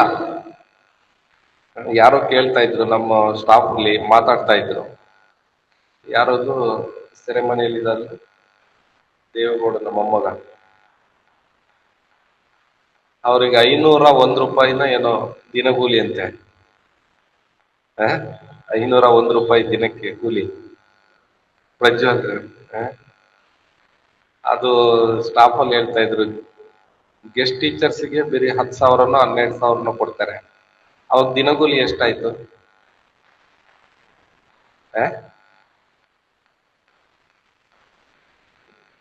ಅಲ್ಲ, 12,000 ಕೊಡ್ತಾರೆ ಗೆಸ್ಟ್ ಟೀಚರ್ಸ್ಗೆ ಹೈಸ್ಕೂಲ್. ಇವ್ರಿಗೆ 12, ಅಂದ್ರೆ ಅವ್ರಿಗಿಂತ ಕಡಿಮೆ ಅಂತ ಹಂಗೆ ಮಾತಾಡ್ತಾ ಇದ್ರು. ಇವಾಗಿನ ಪರಿಸ್ಥಿತಿ ರೀತಿಯಲ್ಲ ಸೆರೆಮನೆ ಅವಾಗಿದ್ದು. ಅವಾಗ ಊಟಕ್ಕೂ ಕಷ್ಟ, ಹಾಸಿಗೆ ಇಲ್ಲ, ಗಾಳಿ ಬೆಳಕಿಲ್ಲ, ಹಿಂಸೆ. ಆ ರೀತಿ ಇದ್ದವರ ಜೊತೆಯಲ್ಲಿ ನೀವು ಕೂಡ ಆ ರೀತಿಯಾಗಿ ಕಷ್ಟಗಳನ್ನ ಅನುಭವಿಸಿದಿರಿ ಎಂಬುದಾಗಿ ಹೇಳುವುದನ್ನ ನಾವು ನೋಡ್ತಾ ಇದ್ದೇವೆ. ಆಮೇಲೆ ಯಾಕೆ ಈ ರೀತಿಯಾಗಿ ಅವರು ಮಾಡಿದ್ರು ನೋಡಿ. ನಮಗೆ ಉತ್ತಮವಾಗಿಯೂ ಸ್ಥಿರವಾಗಿಯೂ ಇರುವ ಆಸ್ತಿಯುಂಟೆಂದು ಚೆನ್ನಾಗಿ ಅರಿತುಕೊಂಡು ನಿಮ್ಮ ಸೊತ್ತನ್ನು ಸುಲುಕೊಳ್ಳುವವರಿಗೆ ಸಂತೋಷದಿಂದ ಬಿಟ್ಟಿರಿ. ಯಾವ ಲೆವೆಲ್ ಅಲ್ಲಿ ಇತ್ತು ನೋಡಿ ಅವರ ಒಂದು ಕನ್ವಿಕ್ಷನ್. ಅವರು ತಮ್ಮ ಆಸ್ತಿಯನ್ನ ಸುಲುಕೊಳ್ಳೋರು ಬಂದವರಿಗೆ ಅವ್ರು ಏನ್ ಮಾಡಿದ್ರು? ತಮ್ಮ ಆಸ್ತಿಯನ್ನ ಬಿಟ್ಟುಕೊಟ್ರು. ಆಸ್ತಿಯನ್ನ ಬಿಟ್ಟುಕೊಟ್ಟು ಮುಂದೆ ಉತ್ತಮವಾಗಿರುವಂತ ದೇಶ ನಮಗಿದೆ, ಉತ್ತಮವಾಗಿರುವ ಪಟ್ಟಣ ನಮಗಿದೆ ಎಂಬುದಾಗಿ ಆ ನಂಬಿಕೆಯ ಮೇಲೆ ಅವ್ರು ಏನ್ ಮಾಡಿದ್ರು? ತಮ್ಮ ಆಸ್ತಿಯನ್ನ ಬಿಟ್ಟುಕೊಟ್ರೆ. ಆ ಲೆವೆಲ್ ಅಲ್ಲಿ ಅವರು ಮೊದಲು ಉತ್ಸಾಹದಿಂದ ಬಂದ್ರು. ಹಾಗಾದರೆ ನಿಮ್ಮ ಧೈರ್ಯವನ್ನು ಬಿಟ್ಟು ಬಿಡಬೇಡಿರಿ. ನಿಮ್ಮ ಧೈರ್ಯವನ್ನ ಬಿಟ್ಟು ಬಿಡಬೇಡ್ರಿ. ಏನು ಧೈರ್ಯ? ಮುಂದೆ ನಮಗೋಸ್ಕರ ಉತ್ತಮವಾದಂತ ಒಂದು ದೇಶ ಇದೆ, ಉತ್ತಮವಾದಂತ ಪಟ್ಟಣ ಇದೆ, ನಿತ್ಯ ಜೀವ ಇದೆ. ಕರ್ತನಾದ ಯೇಸು ಕ್ರಿಸ್ತನಲ್ಲಿ ನಾವು ಆತನ ಜೊತೆಯಲ್ಲಿ ಸದಾಕಾಲ ಇರ್ತೇವೆ. ನಮಗೆ ಒಂದು ಮಹಿಮೆಯ ಶರೀರವನ್ನ ಕರ್ತನು ನಮಗೆ ಕೊಡ್ತಾನೆ. ಈ ಎಲ್ಲ ಒಂದು ಸತ್ಯವನ್ನ ತಿಳ್ಕೊಂಡು ಆ ಒಂದು ಧೈರ್ಯದಲ್ಲಿ ನೀವು ಮುಂದೆ ಹೋಗ್ರಿ. ಆ ಧೈರ್ಯವನ್ನ ಬಿಟ್ಟು ಬಿಡಬೇಡ್ರಿ. ನೀವು ಹಿಂದೆ ಹೋಗಬೇಡ್ರಿ ಎಂಬುದಾಗಿ ಈ ಗ್ರಂಥಕರ್ತನು ಅಲ್ಲಿ ಎಚ್ಚರಿಸ್ತಾ ಇರುವುದನ್ನ ನಾವು ನೋಡ್ತಾ ಇದ್ದೇವೆ. ಮುಂದೆ ನಾವು ನೋಡುವಾಗ ಯಾಕೆ ಈ ಧೈರ್ಯವನ್ನ ಬಿಟ್ಟು ಬಿಡಬಾರದು? ಅದಕ್ಕೆ ಮಹಾ ಪ್ರತಿಫಲ ಉಂಟು. ಮಹಾ ಪ್ರತಿಫಲ. ವಾಯ್ಸ್ ಸ್ವಲ್ಪ ಚೇಂಜ್ ಅದಕ್ಕೆ ಮೈಕ್ ಮೊದಲಿದ್ದಂಗೆ ವಾಯ್ಸ್. ಹೌದಾ? ಹೌದು.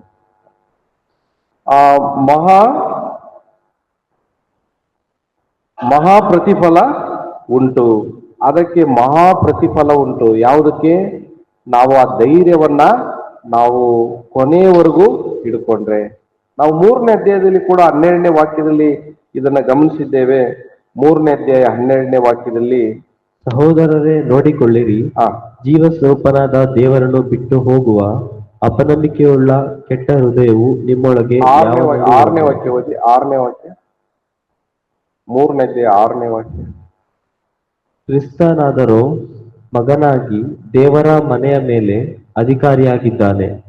ನಾವು ನಮ್ಮ ಧೈರ್ಯವನ್ನು, ನಮ್ಮ ನಿರೀಕ್ಷೆಯಿಂದುಂಟಾಗುವ ಉತ್ಸಾಹವನ್ನು ಕಡೆ ತನಕ ದೃಢವಾಗಿ ಹಿಡಿದುಕೊಂಡವರಾದರೆ ನಾವೇ ದೇವರ ಮನೆಯವರು. ನೋಡಿ, ನಾವು ನಮ್ಮ ಧೈರ್ಯವನ್ನು, ನಮ್ಮ ನಿರೀಕ್ಷೆಯಿಂದುಂಟಾಗುವ ಉತ್ಸಾಹವನ್ನು ಕಡೆ ತನಕ ದೃಢವಾಗಿ ಹಿಡಿದುಕೊಂಡವರಾದರೆ ನಾವೇ ದೇವರ ಮನೆಯವರು. ಆ ಧೈರ್ಯವನ್ನ ಕಡೆಯವರೆಗೂ, ದೇವರು ನನ್ನನ್ನ ಕರೆದಿದ್ದಾನೆ, ಕರೆದಾತನು ನಂಬಿಗಸ್ತನು, ನನ್ನನ್ನ ಆ ಒಂದು ನಿತ್ಯ ಜೀವದ ಕಡೆಗೆ ನಡೆಸ್ತಾನೆಂಬ ಧೈರ್ಯದಲ್ಲಿ ಕೊನೆಯವರೆಗೂ ನಾವು ಮುಂದೆ ಹೋಗ್ಬೇಕೆಂಬುದಾಗಿ ಈ ವಾಕ್ಯದಲ್ಲಿ ದೇವರಾತ್ಮನು ಈ ಲೇಖಕನ ಮೂಲಕವಾಗಿ ಎಚ್ಚರಿಸುವುದನ್ನ ನಾವು ನೋಡ್ತಾ ಇದ್ದೇವೆ.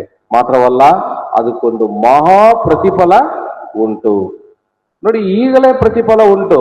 ನಮಗೆ ಏನ್ ಸಿಗ್ತಾ ಇದೆ? ಈ ಒಂದು ಸತ್ಯದಲ್ಲಿ ನಾವು ಮುಂದೆ ಹೋಗುವಾಗ ನಾವು ಪರಿಶುದ್ಧತೆ ನಮಗೆ ಸಿಗ್ತದೆ. ನಾವು ಪರಿಶುದ್ಧರಾಗಿ ಜೀವಿಸುವುದಕ್ಕೆ ನಮಗೆ ಸಾಧ್ಯವಾಗ್ತದೆ. ಸಮಾಧಾನವುಳ್ಳವರಾಗಿ ಜೀವಿಸುವುದಕ್ಕೆ ಸಾಧ್ಯವಾಗ್ತದೆ.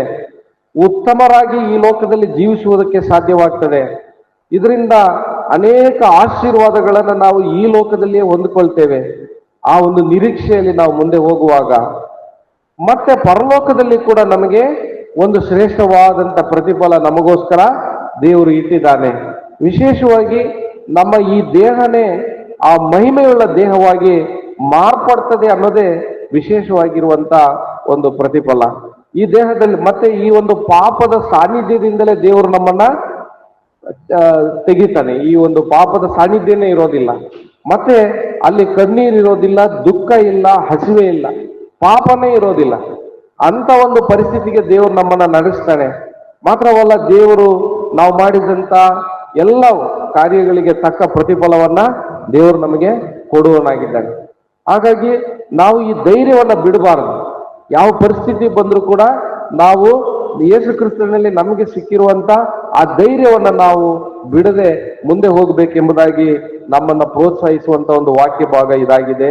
ಮತ್ತು ಅಲ್ಲಿರುವಂತ ಇಬ್ರಿಯ ಆ ಒಂದು ಎಲ್ಲ ವಿಶ್ವಾಸಿಗಳಿಗೆ, ರಕ್ಷಣೆ ಹೊಂದಿದವರು ಮತ್ತು ನಾಮಧೇಯ ಕ್ರೈಸ್ತರಾಗಿರುವವರು ಎಲ್ಲರಿಗೂ ಕೊಡುವಂತ ಒಂದು ಎಚ್ಚರಿಕೆ ಇದಾಗಿದೆ. ಮಾತ್ರವಲ್ಲ, ವಾಗ್ದಾನದ ಫಲವನ್ನು ಹೊಂದಬೇಕಾದರೆ ನಿಮಗೆ ತಾಳ್ಮೆ ಬೇಕು ಅಂತ ಹೇಳ್ತಾರೆ. ಹಾಗಾದ್ರೆ ಧೈರ್ಯವನ್ನ ಕೊನೆಯವರೆಗೂ ಹಿಡ್ಕೊಳ್ಬೇಕು, ಮತ್ತು ಆ ಕೊನೆಯವರೆಗೂ ನಮ್ಗೆ ಏನ್ ಬೇಕು? ತಾಳ್ಮೆ ಬೇಕು. ಯಾಕೋಬನು ಬರೆದ ಪತ್ರಿಕೆಯಲ್ಲಿ ಕೂಡ ನಾವು ನೋಡ್ತೇವೆ. ಅಲ್ಲಿ ಯೋಬನ ವಿಷಯದಲ್ಲಿ ಹೇಳುವಾಗ ಯಾಕೋಬನ 5ನೇ ಅಧ್ಯಾಯದಲ್ಲಿ ಈ ರೀತಿಯಾಗಿ ನಾವು ನೋಡ್ತೇವೆ. ತಾಳಿಕೊಂಡಿರುವವರು 11ನೇ ವಾಕ್ಯದಲ್ಲಿ, ತಾಳಿಕೊಂಡಿರುವವರನ್ನು ಧನ್ಯರೆಂದು ಹೇಳುತ್ತೇವಲ್ಲ. ಆಗಲೇ ನಾವೊಂದು ಹಾಡಿನಲ್ಲಿ ಕೂಡ ನೋಡ್ತಾ ಇದ್ದೀವಿ, ಯಾರು ಧನ್ಯರು ಎಂಬುದಾಗಿ. ಐಶ್ವರ್ಯವಂತರು ಧನ್ಯರಲ್ಲ. ಧನ್ಯರು ಯಾರು? ತಾಳಿಕೊಂಡಿರುವವರು ಧನ್ಯರು. ತಾಳಿಕೊಂಡಿರುವವರು ಧನ್ಯರು ಎಂಬುದಾಗಿ ಬರೆಯಲ್ಪಟ್ಟಿದೆ. ನೀವು ಯೋಬನಲ್ಲಿದ್ದ ತಾಳ್ಮೆಯ ವಿಷಯವಾಗಿ ಕೇಳಿ, ಕರ್ತನು ಆತನಿಗೆ ಅಂತ್ಯದಲ್ಲಿ ಮಾಡಿದ್ದನ್ನು ನೋಡಿ, ಕರ್ತನು ಕರುಣಾಸಾಗರನು ದಯಾಳುವು ಆಗಿದ್ದಾನೆಂದು ತಿಳಿದಿದ್ದೀರಷ್ಟೇ. ಹಾಗಾದ್ರೆ ಪ್ರತಿಯೊಬ್ಬ ವಿಶ್ವಾಸಿಗಳಿಗೆ ನಾವೆಲ್ಲರೂ ಕೂಡ ಕರ್ತನಲ್ಲಿ ಇಟ್ಟಿರುವಂತಹ ನಂಬಿಕೆಯಲ್ಲಿ ನಾವು ಕೊನೆಯವರೆಗೂ ಬದುಕುತ್ತಾ, ಮತ್ತು ನಮಗೆ ಯೇಸು ಕ್ರಿಸ್ತನಲ್ಲಿ ದೇವರು ಕೊಟ್ಟಿರುವಂತಹ ಧೈರ್ಯವನ್ನ ನಾವು ಕಡೆಯವರೆಗೂ ಹಿಡ್ಕೊಳ್ಳೋರಾಗಬೇಕು. ಮತ್ತು ಆ ರೀತಿಯಾಗಿ ಹಿಡ್ಕೊಳ್ಬೇಕಂದ್ರೆ ನಮಗೆ ತಾಳ್ಮೆ ಬೇಕು. ಆ ತಾಳ್ಮೆಯಲ್ಲಿ ನಾವು ಮುಂದುವರೆದ್ರೆ ನಮಗೆ ಮಹಾ ಪ್ರತಿಫಲ ಉಂಟು ಎಂಬುದಾಗಿ ದೇವರ ವಾಕ್ಯ ನಮ್ಮನ್ನ ಎಚ್ಚರಿಸುವಂತದ್ದಾಗಿದೆ.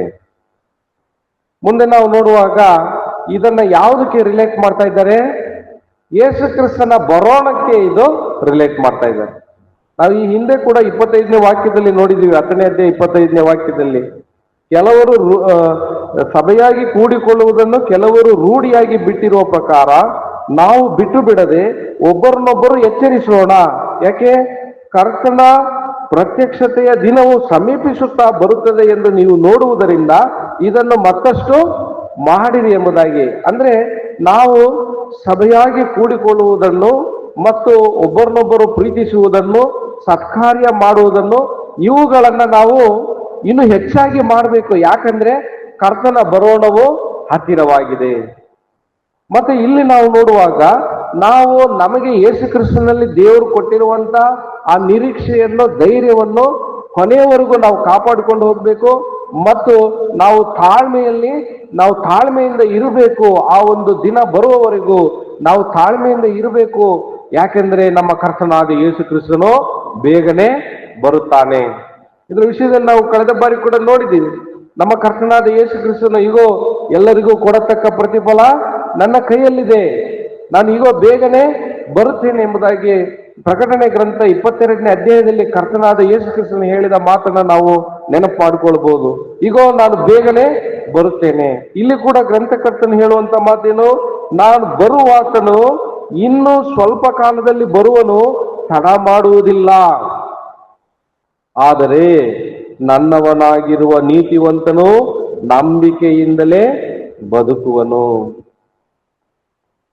ಅವನು ಹಿಂದೆಗೆದರೆ ಅವನಲ್ಲಿ ನನಗೆ ಸಂತೋಷವಿರುವುದಿಲ್ಲ. ಇದು ಹಬಕ್ಕೂಕನ ಗ್ರಂಥದಲ್ಲಿ ಬರೆದಿರುವಂತ ಒಂದು ಮಾತಾಗಿದೆ. ನೋಡಿ, ಹಬಕ್ಕೂಕನ ಗ್ರಂಥ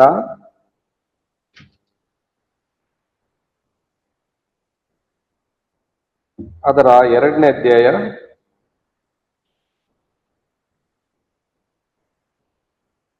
ಹಬಕ್ಕೂಕ 2:4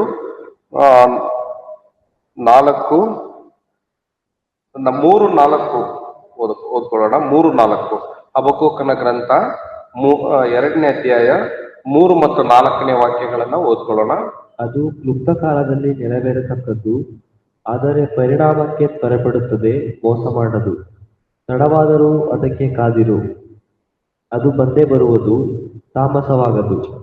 ಇಗೋ, ಆ ದುಷ್ಟನ ಅಂತರಾತ್ಮವು ಉಬ್ಬಿಕೊಂಡಿದೆ, ಯಥಾರ್ಥವಲ್ಲ. ನೀತಿವಂತನು ತನ್ನ ನಂಬಿಕೆಯಿಂದಲೇ ಬದುಕುವನು. ಸಾಕು. ನೋಡಿ, ಇದು ಯಾವ ವಿಷಯದಲ್ಲಿ ಬರೆಯಲ್ಪಟ್ಟಿದೆ ಅಂದ್ರೆ, ಇದು ಯೇಸು ಕ್ರಿಸ್ತನ ಬರೋಣದ ಬಗ್ಗೆ ಇರುವಂತ ಒಂದು ದರ್ಶನ ಆಗಿದೆ. ಯಾರಿಗೆ? ಹಬಕ್ಕೂಕನಿಗೆ ಒಂದು ದರ್ಶನ ಸಿಕ್ಕಿದೆ. ನೋಡಿ, ಅದ್ರ ಬಗ್ಗೆ ನಾವು ನೋಡ್ತೇವೆ 2ನೇ ವಾಕ್ಯದಲ್ಲಿ. ನನಗೆ ಈ ಉತ್ತರವನ್ನು ದಯಪಾಲಿಸಿದನು, ನಿನಗಾದ ದರ್ಶನವನ್ನು ಬರೆ. ಈ ದರ್ಶನ ಯಾರ ಬಗ್ಗೆ? ಕರ್ತನಾದ ಯೇಸು ಕ್ರಿಸ್ತನ ಬರೋಣದ ಬಗ್ಗೆ ಇರುವಂತ ದರ್ಶನವಾಗಿದೆ ಅದು. ಅವಾಗ ಅಲ್ಲಿ ಅದಕ್ಕೆ ರಿಲೇಟೆಡ್ ಆಗಿ ನಾವು ಓದುವಾಗ, ನಿನಗಾದ ದರ್ಶನವನ್ನು ಬರೆ, ಓದುವವರು ಶೀಘ್ರವಾಗಿ ಓದುವಂತೆ ಹಲಿಗೆಗಳ ಮೇಲೆ ಅದನ್ನು ಕೆತ್ತು, ಅದು ಕ್ಲುಪ್ತ ಕಾಲದಲ್ಲಿ ನೆರವೇರತಕ್ಕದ್ದು, ಆದರೆ ಪರಿಣಾಮಕ್ಕೆ ತ್ವರೆಪಡುತ್ತದೆ, ಮೋಸ ಮಾಡದು, ತಡವಾದರೂ ಅದಕ್ಕೆ ಕಾದಿರು.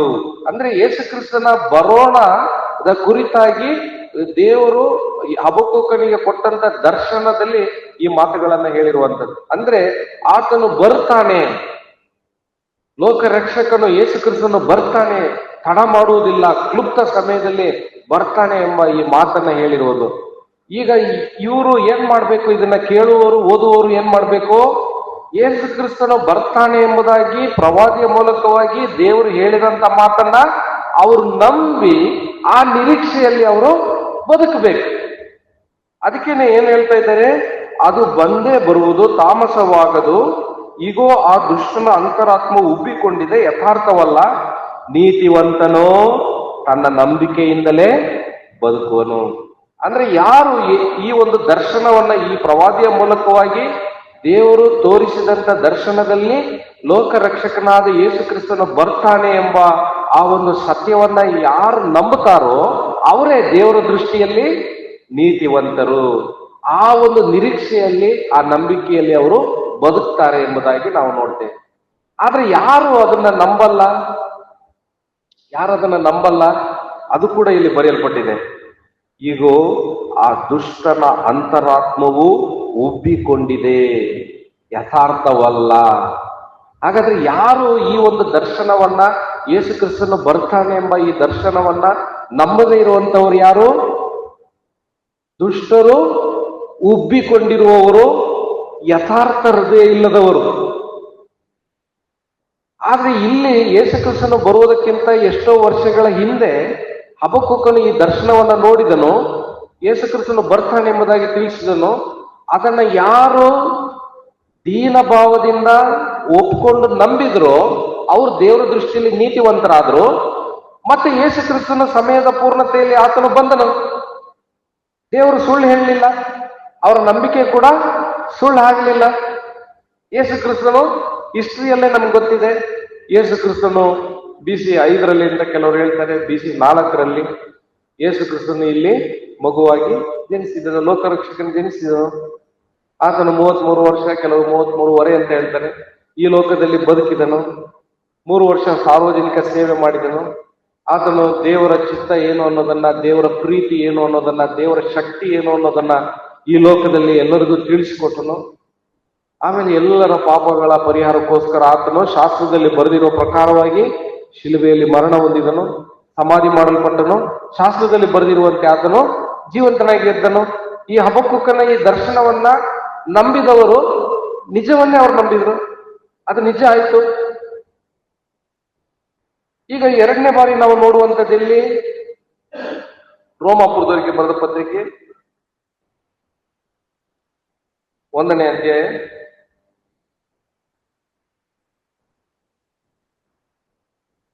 17ನೇ ವಾಕ್ಯ ನೋಡಿ. ಹೇಗೆಂದರೆ ದೇವರಿಂದ ದೊರಕುವ ನೀತಿಯು ಅದರಲ್ಲಿ ತೋರಿ ಬರುತ್ತದೆ.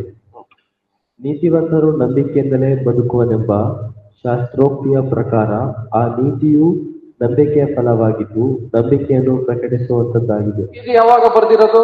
ಹಬಕ್ಕೂಕನ ಅದೇ ಮಾತನ್ನ ಇಲ್ಲಿ ತೆಗೆದುಕೊಂಡು ಬರ್ದಿರುವಂತದ್ದು. ಯಾವ ಸಂದರ್ಭದಲ್ಲಿ ಬರ್ದಿರುವಂತದ್ದು?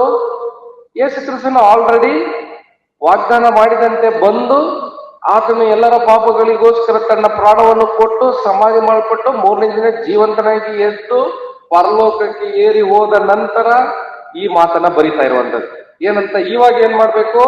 ಈ ಸುವಾರ್ತೆಯನ್ನ ಕೇಳಿದವರು ಯೇಸು ಕ್ರಿಸ್ತನಲ್ಲಿ ನಂಬಿಕೆ ಇಟ್ಟು ಅವರು ರಕ್ಷಣೆಯನ್ನ ಹೊಂದಿಕೊಳ್ಬೇಕು, ಪಾಪ ಪರಿಹಾರವನ್ನ ಹೊಂದಿಕೊಳ್ಬೇಕು, ನಿತ್ಯ ಜೀವವನ್ನು ಹೊಂದಿಕೊಳ್ಬೇಕು. ಆ ರೀತಿಯಾಗಿ ಯೇಸು ಕ್ರಿಸ್ತನಲ್ಲಿ ನಂಬಿಕೆ ಇಡುವವರನ್ನ ದೇವರು ಏನ್ ಮಾಡ್ತಾನೆ? ನೀತೀಕರಿಸ್ತಾನೆ, ನೀತಿವಂತರೆಂದು ಅವರನ್ನ ಡಿಕ್ಲೇರ್ ಮಾಡ್ತಾನೆ. ಅದು ನೀತಿವಂತನು ನಂಬಿಕೆಯಿಂದಲೇ ಬದುಕೋನು.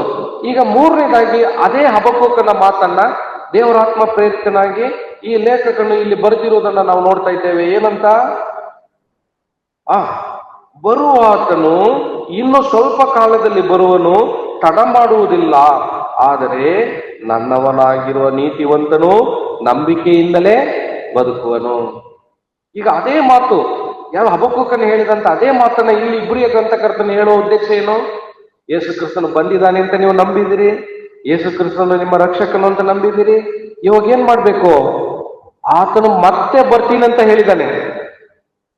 ಬರುವ ಆತನು ಇನ್ನು ಮೇಲೆ ತಡ ಮಾಡುವುದಿಲ್ಲ, ಬರ್ತಾನೆ ಅಂತ ಹೇಳಿದ್ದಾನೆ. ಈಗ ನೀವು ಬದುಕಬೇಕಾಗಿರೋದು ಯಾವುದ್ರಲ್ಲಿ? ಆತನು ಬರ್ತಾನೆ. ಆತನು ಬರುವಾಗ ಆತನು ವಾಗ್ದಾನ ಮಾಡಿದಂತೆ ನಮಗೆ ಮಹಿಮೆಯ ಶರೀರವನ್ನ ಕೊಡ್ತಾನೆ. ನಾವು ಆತನ ಜೊತೆಯಲ್ಲಿ ಸದಾಕಾಲ ಇರ್ತೇವೆ. ಈ ರೀತಿಯಾಗಿ ದೇವರು ಈ ವಾಕ್ಯದಲ್ಲಿ ಕೊಟ್ಟಿರುವಂತ ವಾಗ್ದಾನದ ಮೇಲೆ ಇವಾಗ ನಾವು ಏನ್ ಮಾಡ್ಬೇಕಾಗಿದೆ? ನಾವು ನಂಬಿಕೆಯಲ್ಲಿ ಕೊನೆಯವರೆಗೂ ಬದುಕಬೇಕು. ನೋಡಿ, ಅಲ್ಲಿ ಯೇಸು ಕ್ರಿಸ್ತನು ಬರ್ತಾನೆ ಅನ್ನೋ ವಿಷಯದಲ್ಲಿ ದೇವಜನರು ನಂಬಿಕೆ ಯಾರಿಟ್ರೋ ಅವರು ನೀತಿವಂತರಾಗಿ ಬದುಕಿದ್ರು ದೇವರ ದೃಷ್ಟಿಯಲ್ಲಿ. ಹೊಸ ಒಡಂಬಡಿಕೆಗೆ ಬಂದಾಗ ಯೇಸು ಕ್ರಿಸ್ತನು ಬಂದನು, ದೇವರು ವಾಗ್ದಾನ ಮಾಡಿದ ಪ್ರಕಾರ ಬಂದನು, ಆತನು ಪ್ರಾಣ ಕೊಟ್ಟನು, ಸಮಾಧಿ ಮಾಡಿಕೊಟ್ಟನು, 3ನೇ ದಿನ ಜೀವಂತನಾಗಿ ಎದ್ದನು. ಆ ಸುವಾರ್ತೆ ಸಾರಲ್ಪಡ್ತಾ ಇದೆ. ಅದನ್ನ ಕೇಳಿದವ್ರು ಏನ್ ಮಾಡ್ಬೇಕು? ಅದನ್ನ ಆ ಸತ್ಯವನ್ನ ನಂಬ್ತಾರೆ, ಆವಾಗ ದೇವರ ದೃಷ್ಟಿಯಲ್ಲಿ ಅವ್ರು ಏನಾಗ್ತಾರೆ, ನೀತಿವಂತರಾಗ್ತಾರೆ. ಈಗ ಆ ರೀತಿಯಾಗಿ ನೀತಿವಂತರಾದವ್ರು ಏನ್ ಮಾಡ್ಬೇಕು? ಮುಂದೆ ಯೇಸು ಕ್ರಿಸ್ತನು ಬರ್ತಾನೆ, ಮುಂದೆ ಯೇಸು ಕ್ರಿಸ್ತನ ತಕ್ಕ ಫಲವನ್ನ ಪ್ರತಿಫಲ ಕೊಡ್ತಾನೆ, ಆತನಲ್ಲಿ ನಮಗೆ ಸಂಪೂರ್ಣ ಬಿಡುಗಡೆ ಇದೆ ಎಂಬ ಆ ನಂಬಿಕೆಯಲ್ಲಿ ನಾವು ಕೊನೆಯವರೆಗೂ ಬದುಕಬೇಕು. ಒಂದು ವೇಳೆ ಅಲ್ಲಿ ಫಸ್ಟ್ ನಾವು ನೋಡಿದ್ವಲ್ಲ ಹಬಕ್ಕೂಕನ ಗ್ರಂಥದಲ್ಲಿ, ಅವರಲ್ಲಿ ಕೆಲವರು ನಂಬಲಿಲ್ಲ. ಯಾಕೆ ನಂಬಲಿಲ್ಲ? ಅವರು ಗರ್ವವುಳ್ಳವರಾಗಿದ್ರು, ಅಹಂಕಾರಿಗಳಾಗಿದ್ರು, ಯಥಾರ್ಥ ಹೃದಯ ಅವರಲ್ಲಿ ಇರಲಿಲ್ಲ, ಅವರು ದುಷ್ಟರಾಗಿದ್ರು. ಅವರ ಅಂತ್ಯ ಏನಾಯ್ತು? ನಾಶ. ಹೊಸ ಒಡಂಬಡಿಕೆಯಲ್ಲಿ ಬಂದಾಗಲೂ ಕೂಡ ಸುವಾರ್ತೆಯನ್ನ ನಂಬದೇ ಇರೋರು ಈಗಲೂ ಇದ್ದಾರೆ ಅಲ್ವಾ? ಯಾರು ನಾವು 2 ತೆಸಲೋನಿಕದವರಿಗೆ ಬರೆದ ಪತ್ರಿಕೆ 2ನೇ ಅಧ್ಯಾಯ ನೋಡಿ. 2 ತೆಸಲೋನಿಕ ಅದರ 2ನೇ ಅಧ್ಯಾಯದಲ್ಲಿ ಅದರ 8ನೇ ವಾಕ್ಯ ನೋಡಿ. ಅವನು ತೆಗೆದು 7ರಿಂದ ಓದ್ಕೊಳ್ಳೋಣ. 7ರಿಂದ. ಅಧರ್ಮವು 1ನೇ ಅಧ್ಯಾಯದಲ್ಲಿ 7ನೇ ವಾಕ್ಯ. ಯಾವಾಗ ಕೊಡುವನೆಂದರೆ, ಯೇಸು ಕರ್ತನು ತನ್ನ ಶಕ್ತಿಯನ್ನು ತೋರ್ಪಡಿಸುವ ದೇವದೂತರಿಂದ ಕೂಡಿದವನಾಗಿ ಉರಿಯುವ ಬೆಂಕಿಯಲ್ಲಿ ಆಕಾಶದಿಂದ ಪ್ರತ್ಯಕ್ಷನಾಗುವ ಕಾಲದಲ್ಲಿ ಅದನ್ನು ಕೊಡುವನು. ಆಗ ನಮ್ಮ ಕರ್ತನಾದ ಯೇಸುವು ದೇವರನ್ನರಿಯದವರಿಗೂ ತನ್ನ ಸುವಾರ್ತೆಗೆ ಒಳಗಾಗದವರಿಗೂ ಪ್ರತಿಕಾರವನ್ನು ಸಲ್ಲಿಸುವನು. ಆ ದಿನದಲ್ಲಿ ಆತನು ತನ್ನ ಪವಿತ್ರರ ಮೂಲಕ ಪ್ರಭಾವ ಹೊಂದುವವನಾಗಿಯೂ ನಾವು ನಿಮಗೆ ಹೇಳಿದ ಸಾಕ್ಷಿಯನ್ನು ನಂಬಿದವರೆಲ್ಲರ ಮೂಲಕ ತನ್ನ ವಿಷಯದಲ್ಲಿ ಆಶ್ಚರ್ಯ ಹುಟ್ಟಿಸುವವನಾಗಿಯೂ ಬರುವಾಗ ಅಂಥವರು ಕರ್ತನ ಸಮ್ಮುಖಕ್ಕೂ ಆತನ ಪರಾಕ್ರಮದ ವೈಭವಕ್ಕೂ ದೂರವಾಗಿ ನಿತ್ಯ ನಾಶನವೆಂಬ ದಂಡನೆಯನ್ನು ಅನುಭವಿಸುವರು. ಆ 2ನೇ ಒಂದು ಸಂದರ್ಭದಲ್ಲಿ ಪೌಲ್ ಹೇಳಿದ್ನಲ್ಲ, ಆ ಸುವಾರ್ತೆಯನ್ನ ನಂಬದೇ ಇರುವವರಿಗೆ ಸಂಭವಿಸುವಂತ ಗತಿ ಇದು. ಇನ್ನು ಸತ್ಯದ ಪರಿಜ್ಞಾನಕ್ಕೆ ಬಂದು ಮತ್ತೆ ಹಿಂಜಾರಿ ಹೋಗ್ತಾರಲ್ಲ, ರಕ್ಷಣಾನುಭವಕ್ಕೆ ಬರದೇ ಇರೋರು, ಅವ್ರಿಗಿರುವಂತ ಎಚ್ಚರಿಕೆ ಇದು. ಏನು? ನೀವು ಕೊನೆಯವರೆಗೂ ಆ ಧೈರ್ಯವನ್ನ ಹಿಡ್ಕೊಳ್ಬೇಕು, ತಾಳ್ಮೆಯಿಂದ ಇರಬೇಕು, ಮಹಾ ಪ್ರತಿಫಲ ಉಂಟು.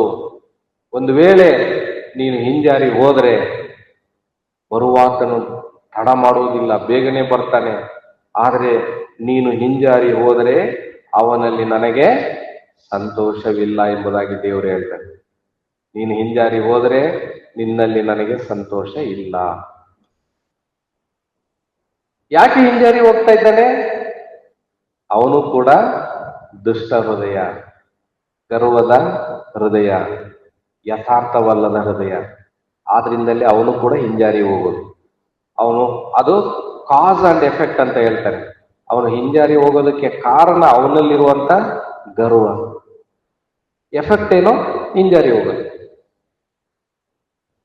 ಅದನ್ನ ನಾವಿಲ್ಲಿ ನೋಡ್ತಾ ಇದ್ದೇವೆ. ಅವನು ಹಿಂದೆಗೆದರೆ ಅವನಲ್ಲಿ ನನಗೆ ಸಂತೋಷ ಇರುವುದಿಲ್ಲ. ಮುಂದೆ ನಾವು ನೋಡುವಾಗ, ನಾವಾದರೂ ಹಿಂದೆಗೆದವರಾಗಿ ನಾಶವಾಗುವವರಲ್ಲ, ನಂಬುವವರಾಗಿ ರಕ್ಷಣೆಯನ್ನು ಹೊಂದುವವರಾಗಿದ್ದೇವೆ. ಇಲ್ಲಿ ಯೂಟರ್. ನಾವಂತವರಲ್ಲ, ನಾವು ನಂಬಿ ರಕ್ಷಣೆ ಹೊಂದುವವರಾಗಿದ್ದೇವೆ, ಹಿಂದೆಗೆದವರಾಗಿ ನಾಶವಾಗುವವರು ಅಲ್ಲ. ಇದರ ಅರ್ಥ ಏನು? ಯಥಾರ್ಥವಾದ ರಕ್ಷಣೆಗೆ ಬರದೆ ಹಿಂಜಾರಿ ಹೋದರೆ ಅವರಿಗೆ ಉಳಿದಿರುವಂಥದ್ದೇನೋ ನಾಶನ, ನಿತ್ಯ ನಾಶ. ಆದರೆ ನಂಬಿ ರಕ್ಷಣೆ ಹೊಂದಿ ಕೊನೆಯವರೆಗೂ ತಮ್ಮ ಧೈರ್ಯವನ್ನ ಯಾರು ಮುಂದುವರಿಸ್ಕೊಂಡು ಹೋಗ್ತಾರೋ, ನಿರೀಕ್ಷೆಯಲ್ಲಿ ಮುಂದೆ ಹೋಗ್ತಾರೋ, ಈ ವಾಕ್ಯದಲ್ಲಿ ನಂಬಿಕೆಯಲ್ಲಿ ಮುಂದೆ ಹೋಗ್ತಾರೋ, ಅವರಿಗೇನೋ ಬಿಡುಗಡೆ, ಪರಿಪೂರ್ಣವಾದಂಥ ಒಂದು ಬಿಡುಗಡೆ, ಮಹಿಮೆಯ ಶರೀರ, ದೇವರ ಎಲ್ಲ ಆಶೀರ್ವಾದಗಳು. ಅವನಿಗೆ ಜೀವ ವೃಕ್ಷದಲ್ಲಿ ನಾನು ಹಕ್ಕನ್ನ ಕೊಡುವೆನು. ನಾವು ಇದು ಪ್ರಕಟಣೆ ಗ್ರಂಥದಲ್ಲಿ ಓದ್ತೇವೆ, ಅವನಿಗೆ ಜೀವ ವೃಕ್ಷದಲ್ಲಿ ನಾನು ಪಾಲನ್ನು ಕೊಡುವೆನು. ಅನೇಕ ಆಶೀರ್ವಾದಗಳನ್ನು ನಾವು ಅಲ್ಲಿ ನೋಡ್ತೇವೆ.